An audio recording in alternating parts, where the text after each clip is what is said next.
In the sleepy, snow-blanketed town of Grayditch, winter isn't just a season, it's a smothering blanket of silence and shadows. When a series of bizarre and gruesome incidents begin to plague the isolated community, Ethan Hale, a washed-up journalist with a failing career, arrives to investigate. But the deeper Ethan digs, the more he realizes that the strange events aren't random. They're connected to something ancient, something lurking just out of sight. The townsfolk speak in hushed whispers about the Grin, a twisted legend, an entity that appears only in the darkest corners of the longest nights. The snow isn't the only thing falling in Grayditch. And as the nights grow longer, Ethan discovers that some smiles are not born of joy. They are carved in terror. The snow came early that year in Grayditch. Thick, heavy flakes blanketed the narrow streets and crept into the cracks of old wooden houses. The town, once bustling with logging trucks and lumber mills, now sat still and frozen, a forgotten place where time felt as heavy as the cold air. Ethan Hale adjusted his scarf as he stepped off the Greyhound bus, his boots sinking into the thick snowdrift. His breath fogged in the sharp winter air, and the faint glow of the streetlights reflected off the icy road. Grayditch was smaller than he'd imagined. The main street consisted of little more than a diner, a gas station, and a hardware store whose flickering neon sign read, "Rigby's Tools." "This place looks like it fell asleep 40 years ago and never woke up," Ethan muttered, pulling his worn leather satchel closer to his side. A lone figure stood by the gas station, staring at him from beneath a hooded parka. Ethan felt the weight of the stranger's gaze even as he turned toward the diner. "The Hungry Elk," the sign above the door read. Its windows glowed faintly from within, promising warmth and stale coffee. The bell above the door jingled softly as Ethan entered, and the smell of grease and burnt toast hit him like a wave. A few locals sat hunched in booths, their faces pale and tired. Behind the counter, a woman in her 50s with tired eyes and a name tag that read Darlene poured coffee into mismatched mugs. "Evening, stranger," she said, her voice flat. "We don't get many visitors this time of year." Ethan took a seat at the counter and set his satchel beside him. "I can see why. Seems like the kind of place winter doesn't let go of." Darlene smirked faintly. "You're not wrong." Ethan pulled out a small notepad and clicked his pen. "I'm here to write a piece. Strange things have been happening around here, haven't they?" Darlene's smirk faded. "Depends on what you mean by strange," she said carefully. Ethan leaned forward, lowering his voice. "A man was found 2 weeks ago near the old sawmill, his face frozen into a smile, and not the happy kind." The diner went quiet. The old man in the corner booth lowered his fork. The couple by the window stopped talking. Darlene's hand trembled slightly as she refilled Ethan's mug. "You shouldn't be asking questions about that." "Why not?" Ethan pressed. Darlene glanced around the room before leaning closer. Her voice was barely above a whisper. "Because if you keep looking for it, it starts looking for you." Ethan frowned. "What do you mean by it?" Darlene didn't answer, but the door to the diner creaked open behind him, and an icy gust of wind swept through the room. Ethan turned to see a man step inside, his face obscured by a scarf pulled up to his nose and a hood pulled low over his forehead. He stood there for a long moment, the wind whistling behind him. Then he smiled. It wasn't a friendly smile. It wasn't natural. It was too wide. Ethan felt something cold settle in the pit of his stomach. The man turned, his grin still plastered across his pale face, and walked back out into the snow without saying a word. The bell above the door jingled softly as it swung shut. That night, Ethan checked into the only motel in town, a crumbling 2-story building called the Pine Rest Inn. The room smelled like mildew and stale cigarettes. The heater rattled faintly, blowing lukewarm air into the icy room. Ethan tossed his satchel onto the bed and sat down at the small desk, his laptop humming to life. His screen lit up with the half-finished draft of his article. A forgotten town, a deadly legend, what lurks in the snow of Grayditch. He stared at the blinking cursor, the stranger at the diner, the frozen smile, Darlene's warning. His instincts told him there was something here, something bigger than a local ghost story. Ethan rubbed his tired eyes and turned off the lamp beside him. The weak light from the motel sign outside his window cast faint shadows on the wall. Somewhere far off, he thought he heard faint laughter. It wasn't joyful. It was sharp and hollow, like the sound of ice cracking. Ethan froze, his breath catching in his throat. Slowly, he turned his head toward the window. There, standing in the snow just beyond the glass, was a figure. Its face was pale, eyes wide, and its mouth stretched into a grotesque, frozen grin. The figure didn't move. It just watched him. Ethan reached for his phone with trembling hands, but the screen was dead, no signal. The figure's grin grew wider. Then, without warning, it raised one skeletal hand and tapped gently on the glass. Tap, tap, tap. Ethan stumbled back, his chair crashing to the floor. The figure outside didn't move. Its frozen smile never faltered. Then, in a blink, it was gone. Only faint footprints remained in the snow beneath the window. The next morning, Ethan found himself back at the Hungry Elk. His coffee sat untouched in front of him, his hands trembling slightly as he wrapped them around the mug. Darlene approached cautiously, her eyes searching his face. "You saw it, didn't you?" Ethan's voice was barely a whisper. "What is it? What's happening in this town?" Darlene's face grew pale. "It doesn't have a name, Mr. Hale, but the locals, we call it the Grin." Outside the diner, the snow began to fall harder, the wind carrying faint whispers with every gust. And somewhere, deep in the white expanse of the forest surrounding Grayditch, a low, hollow laugh echoed through the trees. The snowstorm had settled over Grayditch like a smothering blanket. Outside the Hungry Elk, the world was a swirling void of white, broken only by the faint orange glow of streetlights struggling to pierce the blizzard.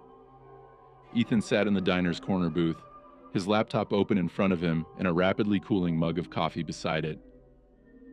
He hadn't slept. His hands trembled slightly as he scrolled through the notes he'd taken the night before. Frozen smile on victim at the sawmill. Locals call it the Grin. Darlene. If you keep looking for it, it starts looking for you. Figure outside my motel window. Smile too wide. Eyes. Hollow. His cursor blinked on an empty line, waiting for answers he didn't have. The bell above the door jingled, and Sheriff Alan Cross stepped inside, brushing snow from his thick coat. He was a heavy-set man in his late 50s, with deep lines carved into his face and sharp, suspicious eyes. "Mr. Hale," Cross said, his voice a gravelly growl, "you and I need to talk." Ethan shut his laptop and gestured to the seat across from him. "I'm all ears, Sheriff."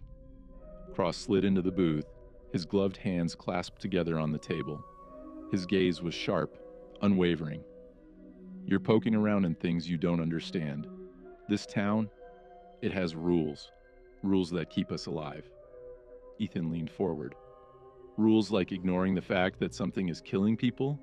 That something out there is making them smile? Cross's jaw tightened. "What you saw last night, at your motel window, it wasn't a man, Mr. Hale, and it wasn't something you can explain in one of your little articles." Ethan froze. "So you know what it is?" Cross hesitated, his shoulders sagging as though he carried an invisible weight. "We don't talk about it.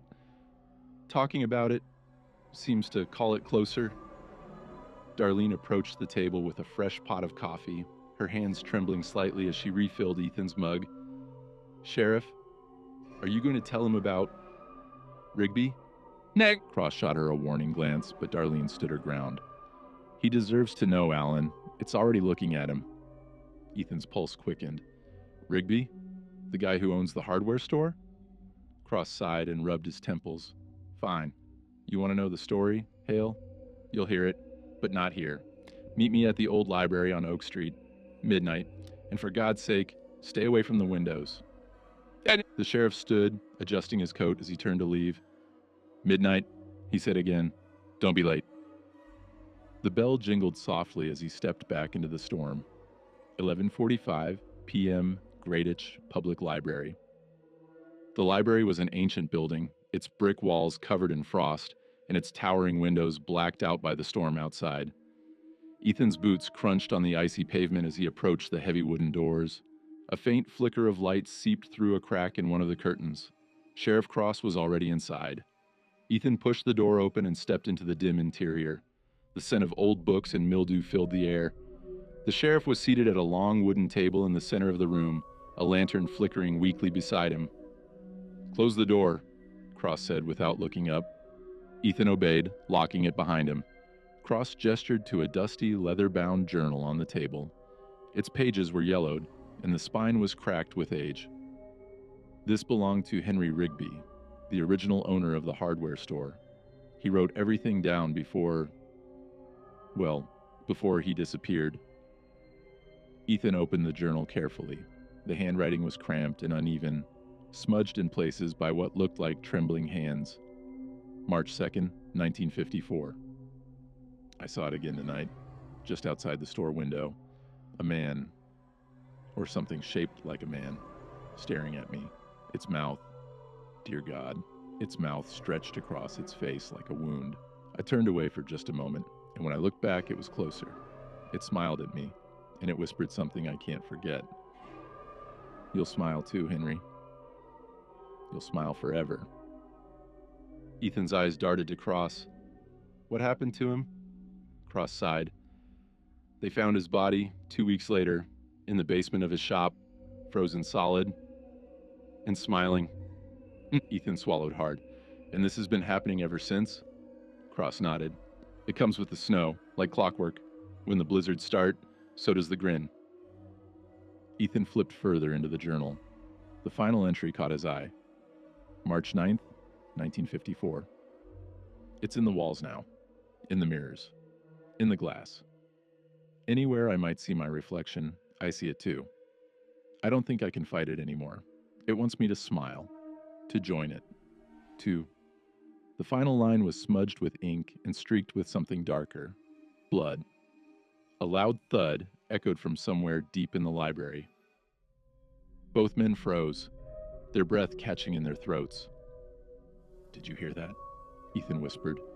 Cross nodded slowly, his hand hovering near the revolver at his hip. Another thud. Closer this time. The lantern flickered. The light wavered, casting long shadows across the towering shelves of books. From somewhere in the darkness, faint and distant, came a sound. A giggle. It was sharp, hollow, and unmistakably close. "Back away from the windows," Cross hissed, his voice barely audible. Ethan turned his head, his eyes catching faint movement just beyond the glass of one of the library windows. A face stared back at him, pale, hollow-eyed, and smiling, grinning, with teeth that seemed far too sharp. The figure raised one skeletal hand and pressed it against the glass, its fingers splayed wide. Tap, tap, tap. "Run!" Cross bellowed. The lantern's light went out. The library plunged into darkness. Ethan and Cross ran through the labyrinthine aisles of books, their boots slipping on the icy floor. Behind them, faint footsteps followed, soft, deliberate, and unhurried. The giggling grew louder, sharper, closer. "Upstairs!" Cross shouted, pointing to a narrow spiral staircase. Ethan climbed, his heart hammering in his chest. At the top, they burst into a small attic room with a single window overlooking the snowstorm outside.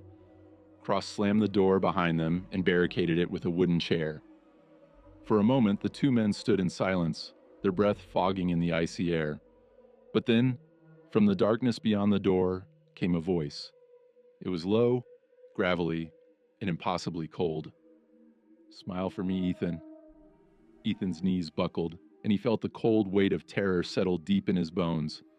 Sheriff Cross raised his revolver, his hand shaking. The door handle began to turn. The attic room was suffocating with silence. The only sound was the sharp wheeze of Ethan's breath and the faint creak of the wooden floor beneath his trembling boots. Sheriff Cross stood with his revolver aimed at the door, his knuckles white around the grip. From the other side of the door, the voice came again. soft, distorted, and dripping with malice. "Ethan, open the door. Let me see you smile." The voice didn't belong to anyone human. It carried a resonance that seemed to rattle the glass in the attic window, vibrating deep in Ethan's chest. The door handle rattled once more. Click, click, click. Sheriff Cross cocked the revolver, his voice low and sharp. "Whatever happens, don't let it in." Ethan backed away, his spine pressing against the icy glass of the small attic window. The storm outside roared, snow battering the panes like 1,000 frozen fists. The handle stopped turning. For a moment, everything was still. Then, bang! The door exploded inward, splinters flying as the old wood gave way.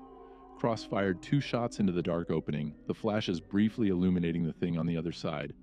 It was tall, impossibly thin, its limbs stretching unnaturally under the faint glow of the stormlight. Its face was pale and stretched taut over sharp bones, the mouth too wide, lips pulled back in a grin that seemed frozen in place. Its teeth were yellow, jagged, and far too numerous. But it was the eyes, black, hollow pits, that made Ethan's stomach churn. The thing let out a sound, not a scream, not a growl, but a sharp, hollow giggle. Cross fired again. "Go!" he shouted. Ethan turned and threw himself at the window. His elbow shattered the glass, and the freezing wind screamed through the opening. Without thinking, he crawled through the jagged shards and dropped into the snowbank below. The fall knocked the air from his lungs. He lay still for a moment, his breath coming in shallow gasps as the icy snow seeped through his clothes. Above him, the attic window glowed faintly. A shadow moved past it. A face, pale and smiling, peered down at him.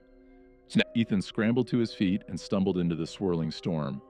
Behind him, the sound of Cross's revolver echoed once, twice, then silence. Ethan didn't know how long he ran. The storm swallowed everything: sound, sight, time. His boots crunched in the snow, and the lanterns that once lit Grayditch's streets had long since gone dark. The wind howled around him, carrying faint whispers on its icy breath. "Where are you running, Ethan? Don't you want to smile for me?" His mind raced. Sheriff Cross was dead. The library was no longer safe. And whatever it was following him.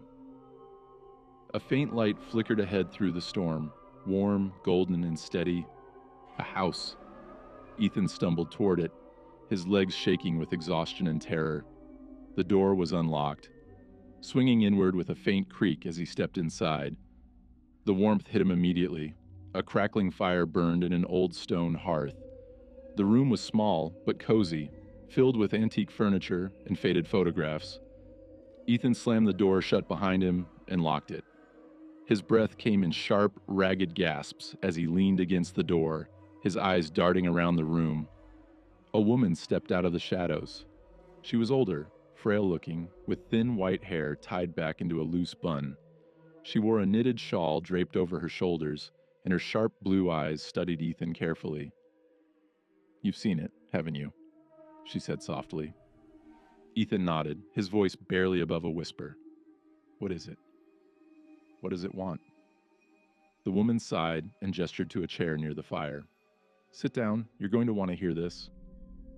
The woman introduced herself as Martha Rigby, a distant relative of Henry Rigby, the man from the journal Ethan had read earlier that night. "This town was never supposed to exist," Martha said, her voice low and steady. "Grayditch was built on cursed land that should have stayed forgotten under the snow." Ethan stared at her, his hands trembling. "What do you mean, cursed?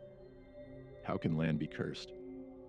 Martha's gaze turned distant, her eyes fixed on the flickering flames in the hearth. "They found something in the woods, long ago, before the sawmill, before the town square. There was a cave, and inside it, they found carvings on the walls, symbols, shapes, faces that were smiling. The men who found it, they changed. They started hearing whispers, seeing shadows with those grins following them home." Ethan's pulse quickened. "And they didn't leave?" Martha shook her head. They couldn't. Whatever was in that cave, it bound itself to them, to the land. The Grin became part of Grayditch, a sickness that spreads when the snow comes. Ethan swallowed hard. And how do you stop it? How do you end it? Martha's voice trembled. You don't, but you can seal it away. Now, she stood and crossed the room, pulling an old leather satchel from beneath a side table. She opened it and withdrew a small iron lantern. Its glass was cracked, and the metal was etched with strange, ancient symbols. This lantern was made by the first settlers. They used it to trap the whispers, to lock the Grin away deep in the woods. But it can only work if someone takes it back to the cave. Ethan stared at the lantern, dread pooling in his stomach. And what happens to the person who takes it there? Martha's eyes met his, and the silence was all the answer he needed. The storm outside was beginning to die, but the chill remained sharp and heavy in the air. Ethan stood at the edge of the forest, the iron lantern clutched tightly in his gloved hand. Martha stood behind him, her thin frame trembling in the wind. Follow the old trail. It'll lead you to the cave, she said softly. But whatever happens, don't look back. And if you hear it, laugh, run. Ethan nodded, his heart hammering against his ribs. He stepped into the woods, the lantern casting a faint, flickering glow on the snow-covered path ahead. The trees closed in around him, their skeletal branches forming a tunnel of shadows and whispers. Behind him, faintly at first, came a sound. Giggle. It was distant, but growing closer. The forest felt alive, pressing in from all sides as the whispers grew louder. Ethan, we're right behind you. The lantern's light flickered as if struggling to stay lit. Up ahead, barely visible through the trees, Ethan saw it. A cave entrance, jagged and yawning like a black mouth in the snow. He ran, his boots slipping on the icy ground, his breath coming in sharp gasps. The giggling was everywhere now, overlapping and echoing in every direction. And then, just as he reached the cave's mouth, he heard it. Directly behind him. Smile for me, Ethan. The cave loomed ahead, its jagged entrance swallowed by shadows. Ethan's breath came in sharp gasps, fogging the freezing air. The iron lantern trembled in his grip, its faint glow barely cutting through the oppressive dark. Behind him, the forest was alive with sound. The low crunch of snow under heavy footsteps, sharp giggles echoing between the skeletal trees, and faint whispers curling through the cold wind. Ethan, don't stop. Keep walking. The voice was behind him. No, it was above him. No, inside him. He forced his legs to move, stumbling over frozen roots and uneven ground until he was standing at the mouth of the cave. The air that poured from within was colder than the night itself, still, sharp, and heavy with the smell of damp earth and something metallic. Blood. Ethan hesitated for only a moment before stepping inside. The cave swallowed him whole. The lantern's weak light carved flickering shapes on the uneven stone walls. Symbols were etched into the rock, ancient carvings of distorted faces, each one stretched into grotesque, unnatural smiles. The air felt thick, oppressive, as though the cave was breathing around him. You're close, Ethan. Just a little further. The voice was soft now, a faint whisper curling into his ears, dripping with mock affection. The tunnel twisted and turned, its narrow passages pressing in on him, forcing him to crouch in some places. The carvings on the walls became more frequent, more alive. He could almost swear their eyes were following him. His breath hitched as he rounded a corner and stepped into a larger chamber. At the center of the room stood a stone altar, crude and ancient, covered in more of the same symbols. It was surrounded by shallow pits in the earth, pits filled with bones, human bones. And at the far end of the chamber, etched deep into the wall, was a massive grinning face. Its hollow eyes stared down at Ethan, and its mouth stretched so wide it looked as though the stone itself might crack. The lantern's light flickered violently. Ethan stepped toward the altar, his boots crunching on brittle remains scattered across the floor. The whispers grew louder. "Bring it here, Ethan. Bring it home." He set the iron lantern on the altar. Its glow seemed to ripple outward, casting faint shadows across the chamber. The symbols on the walls seemed to react, their lines shimmering faintly in response. For a moment, everything was still. But then, from the darkness above, something moved. It was subtle at first, a faint scraping sound, like stone against stone. But it grew louder, sharper, until the sound was deafening. Ethan looked up. The stone face carved into the wall was moving. Its grin widened impossibly, cracks splintering outward from the corners of its mouth. A low, rumbling giggle echoed through the chamber, vibrating through Ethan's bones. "You shouldn't have come here, Ethan." The shadows along the walls began to shift. They detached from the carvings, pulling themselves free, rising into tall, distorted shapes with hollow eyes and smiling mouths. The visitors had arrived. Ethan staggered back, his chest heaving. The lantern on the altar began to glow brighter, its light growing hotter, more intense. The visitors stepped closer, their elongated limbs creaking, their mouths stretched into frozen grins. Ethan's instincts screamed at him to run, but he knew he couldn't. The lantern, the iron lantern, it had to stay here. "Take it," he shouted, his voice breaking. "Take the damn lantern." But the visitors didn't stop. They surrounded him, their hollow eyes fixed on his face, their sharp fingers reaching toward him.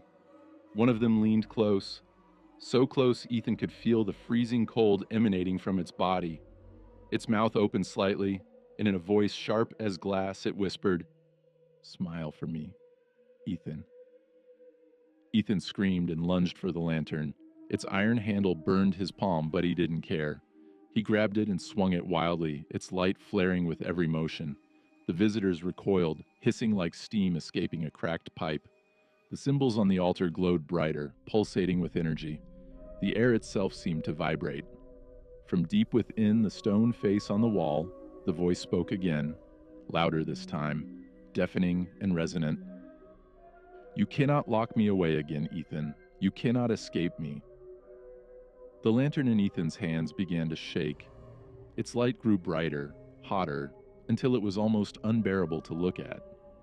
"Please," Ethan whispered, "please, just let me end this." The light reached its peak, exploding outward in a blinding flash. The cave shook violently. Stones fell from the ceiling, shattering against the ground. The visitors shrieked in unison, their forms breaking apart like smoke caught in the wind. The carved face in the stone cracked, its grin splitting into 1,000 fractured pieces. And then, silence. When Ethan opened his eyes, he was lying on the cold stone floor of the chamber. The lantern sat beside him, its light extinguished, its metal blackened and cracked. The grinning face on the wall was gone, reduced to rubble and dust. The ancient carvings had faded, their power spent. The air in the cave was still. Ethan staggered to his feet, clutching the broken lantern. His breath came in sharp gasps, his body trembling with exhaustion. The path back to the entrance was clear now. The oppressive weight of the whispers had lifted, the shadows had faded. He stumbled out of the cave and into the weak light of dawn. The snowstorm had passed. The sky above Grayditch was painted with soft pink and pale gold. The village lay quiet in the distance, its lanterns still burning steadily in the cold morning air. Ethan collapsed into the snow, his chest heaving as he stared up at the sky. The grin was gone, the forest was silent. But somewhere deep in his mind, a faint sound lingered, a hollow, sharp giggle, and a voice, soft as frost on glass, whispered, "Did you really think it would be that easy?" Ethan closed his eyes, tears freezing against his cheeks. When Ethan returned to Grayditch hours later, he found the villagers gathered in the square. Sheriff Cross was nowhere to be seen. Darlene approached him, her face pale, but her eyes filled with hope. "Is it over?" she asked. Ethan looked past her, toward the edge of the woods where the shadows still lingered just out of reach. "I don't know," he said softly. The lantern in his hand was cold now, its glass cracked beyond repair. But Grayditch was quiet, for now. The sun was fading behind the jagged mountains surrounding Grayditch, casting long, eerie shadows over the snow-blanketed village. The storm had passed, but the silence that followed wasn't peaceful. It was heavy, like a held breath waiting to exhale. Ethan stood at the edge of the woods, clutching the broken iron lantern in his frost-bitten hands. The glass was shattered, and the metal was charred and warped. Whatever ancient force had been sealed within it was gone, or released. Behind him, the village square lay empty. The lanterns lining the narrow streets still flickered with golden light, but something in their glow felt wrong. Darlene approached cautiously from behind, her breath fogging in the cold air. "You did it, didn't you?" she asked softly. "It's over, isn't it?" Ethan didn't respond. His gaze was locked on the woods, on the shifting shadows beneath the skeletal trees.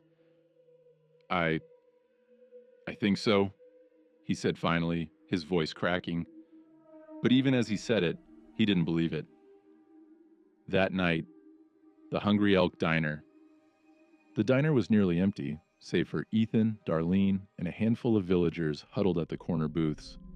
The radio crackled softly in the background, playing some old jazz tune that felt out of place against the oppressive stillness outside. Ethan sipped his coffee, his hands trembling slightly. He hadn't slept in days, and his reflection in the diner window was pale and hollow-eyed.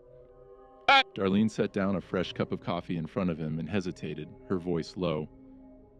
"You saw it, didn't you? In the cave."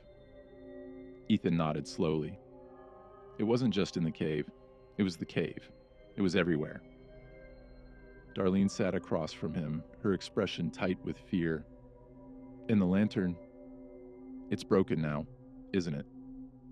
Ethan placed the twisted iron lantern on the table between them. "Whatever it was supposed to hold, it's gone. Whether that's good or bad, I don't know." The doorbell above the diner door jingled. Everyone froze. A figure stepped inside, their face hidden beneath the hood of a heavy parka. Snow dripped from their boots as they shuffled forward, their posture stiff and unnatural. Ethan's breath caught in his throat.